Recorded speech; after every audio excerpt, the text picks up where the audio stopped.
दोस्तों, क्या आप जानते हैं कि हमारे भीतर एक ऐसी शक्ति छुपी है जो न केवल हमारे जीवन को बदल सकती है बल्कि हमें हमारी आत्मा की असली पहचान तक पहुंचा सकती है। हाँ, इसे कहते हैं कुंडलिनी शक्ति, एक रहस्यमयी सुप्त शक्ति जो हर मनुष्य में मौजूद है लेकिन जागती बहुत कम लोगों में है। आज हम इसी रहस्य को खोलेंगे, शास्त्रों, साधकों, विज्ञान और अनुभव की रोशनी में। तो आइए शुरू करते हैं। आपके मन में अब सवाल आ रहा होगा कि ये कुंडलिनी आखिर है क्या? तो आइए समझाती हूँ। कुंडलिनी संस्कृत शब्द कुंडल से लिया गया है जिसका अर्थ है सर्पाकार घुमाव। शास्त्रों के अनुसार ये शक्ति हमारे शरीर के सबसे निचले केंद्र मूलाधार चक्र में 3 बार कुंडली मारकर बैठी हुई एक दिव्य शक्ति है। उसे आदिशक्ति, जगतजननी, महाकाली, योग माया भी कहा जाता है। शिव संहिता और हठ योग प्रदीपिका जैसे ग्रंथों में इसका वर्णन मिलता है। जब कुंडलिनी जागृत होती है तो यह शक्ति सुषुम्ना नाड़ी में प्रवेश करती है और ऊपर के 6 चक्रों को पार करते हुए सहस्त्रार चक्र तक जाती है जहाँ आत्मा और ब्रह्म का मिलन होता है। कुंडलिनी की पूरी यात्रा 7 चक्रों के माध्यम से होती है और हर इंसान के भीतर होते हैं ये 7 चक्र। पहला चक्र मूलाधार चक्र यानी कि रूट चक्र, स्थान रीढ़ की हड्डी के मूल में होता है। मूलाधार चक्र का भाव सुरक्षा और हमारे अस्तित्व को जगाना है। यह कुंडलिनी सुप्त रहती है। जब साधक भय, लालच और अज्ञान से ऊपर उठता है तब यहाँ से शक्ति जगती है। नंबर 2, स्वाधिष्ठान चक्र। यह चक्र नाभि के नीचे पाया जाता है। स्वाधिष्ठान चक्र का भाव काम, सृजन और भावना को जागरूक करना है और यहाँ हम भावनाओं पर नियंत्रण करना सीखते हैं अगर इसे जागरूक कर लिया जाए तो। नंबर 3, मणिपुर चक्र। इस चक्र का स्थान नाभि पर है और मणिपुर चक्र का भाव आत्मबल और इच्छा शक्ति बढ़ाना होता है। कुंडलिनी अगर मणिपुर चक्र पर पहुंच जाए तो जीवन में ऊर्जा और साहस देती है। नंबर 4, अनाहत चक्र। अनाहत चक्र का स्थान हमारे हृदय पर है और इसका भाव है प्रेम, करुणा और अहंकार का अंत। अनाहत चक्र के अनुसार साधक में दिव्य प्रेम जागता है। नंबर 5, विशुद्ध चक्र। विशुद्ध चक्र का स्थान हमारे गले पर है और इसका भाव है सच्चाई और संवाद करना। यहाँ पहुँचने पर साधक की वाणी में तेज और सच्चाई आ जाती है। नंबर 6 पर आता है आज्ञा चक्र। इसका स्थान भ्रुकुटी के पास है और इसका भाव है अंतर्दृष्टि। यह साधक दिव्य दृष्टि प्राप्त करता है। उसे जीवन और मृत्यु, भूत और भविष्य के पार देखना आता है। आखिरी यानी कि 7वां चक्र है सहस्त्रार चक्र। इसका स्थान सिर के ऊपर होता है और भाव होता है ब्रह्म ज्ञान। यह कुंडलिनी ब्रह्म से मिलती है। आत्मा ब्रह्म में विलीन होती है। यही मोक्ष की स्थिति होती है। अब सवाल ये उठता है कि क्या कोई भी व्यक्ति कुंडलिनी जगा सकता है?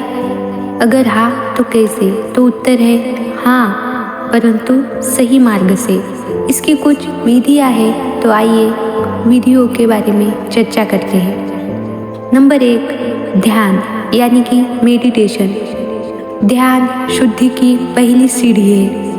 अनाहत और आज्ञा चक्र पर ध्यान करना कुंडलिनी को ऊपर उठने में मदद करता है। नंबर 2 है प्राणायाम। विशेषता अनुलोम विलोम, कपालभाति, भस्त्रिका ये नाड़ी शुद्धि करते हैं। जिससे ऊर्जा सहज प्रवाहित होती है। नंबर 3 पर है मूल बंध, उड्डीयमान बंध, जालंधर बंध।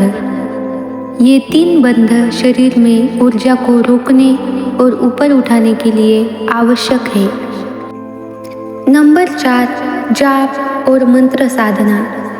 विशेष बीज मंत्र जैसे ओम ह्रीं क्लीं या गुरु द्वारा दिया गया मंत्र मन और चित्त को केंद्रित करता है।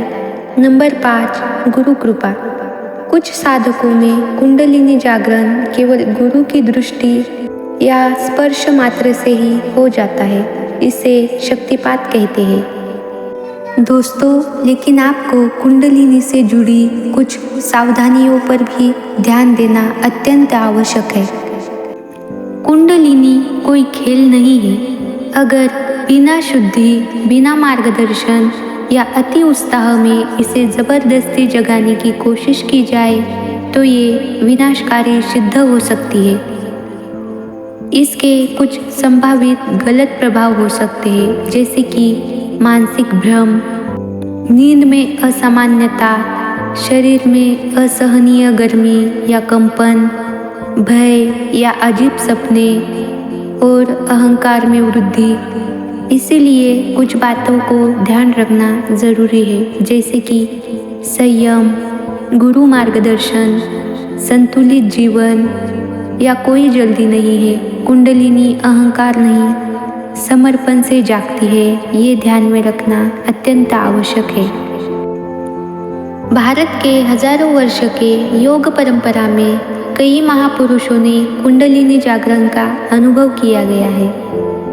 इसमें ही बहुत प्रचलित नाम स्वामी विवेकानंद जी का भी आता है। उन्होंने कहा था कि उनके शरीर में एक बार बिजली का सा प्रवाह हुआ था, जिससे वह ध्यान में बिना सोचे समाधि में चले गए। दूसरा नाम आता है रामकृष्ण परमहंस जी का। उनकी कुंडलिनी माँ काली के प्रति प्रेम और भक्ति से स्वयं जागृत हो गई थी। तीसरा नाम आता है लाहिड़ी महाशय। क्रिया योग के माध्यम से उन्होंने हजारों शिष्यों को कुंडलिनी मार्ग पर लगाया। आप लोग सोच रहे होंगे कि ये तो बस आध्यात्मिक बातें हुई, लेकिन इस पर विज्ञान का क्या कहना है? आज आधुनिक विज्ञान भी इस ऊर्जा की उपस्थिति को महसूस कर रहा है। ब्रेन स्कैन यानी कि EEG में पाया गया है कि ध्यान करने वाले लोगों के दिमाग के कुछ हिस्से अत्यधिक सक्रिय हो जाते हैं। हार्ट रेट, बॉडी हीट और मस्तिष्क तरंगों में असाधारण परिवर्तन दर्ज किए गए हैं। हालांकि विज्ञान इसे कुंडलिनी नाम नहीं देता, लेकिन वो ये मान चुका है कि ध्यान और ऊर्जा साधना से अनयूजुअल एनर्जी रिस्पॉन्स उत्पन्न होता है। तो क्या कुंडलिनी कोई रहस्य है? नहीं, वो तो हमारे अंदर की नींद में डूबी हुई आत्मा की ही शक्ति है, जो जागती है तब जब हम सत्य, साधना और समर्पण की राह पकड़ते हैं। अगर आप भी इस यात्रा पर चलना चाहते हैं तो कमेंट में लिखिए, मैं अपने भीतर उतरना चाहता हूँ। अगर आपको ये बात जानकर अच्छा लगा होगा तो वीडियो को लाइक करें, अपने दोस्तों के साथ शेयर करें और चैनल को सब्सक्राइब करना न भूलें, क्योंकि हम आगे और भी गहराई से योग, तंत्र और आत्मज्ञान की बात करेंगे। लेकिन दोस्तों, याद रखना, कुंडलिनी न कोई कल्पना है न चमत्कार, वो बस हमारी आत्मा की स्मृति है जो हमें खुद तक ले जाती है। तो इसका जागरण करना चाहते हैं तो वीडियो में कही गई बातों को फॉलो करें और हमारे चैनल के साथ जुड़े रहिए कुछ ऐसे ही रहस्यमयी बातें जानने के लिए। चलो दोस्तों, तो मिलते हैं अगले वीडियो में। तब तक के लिए धन्यवाद।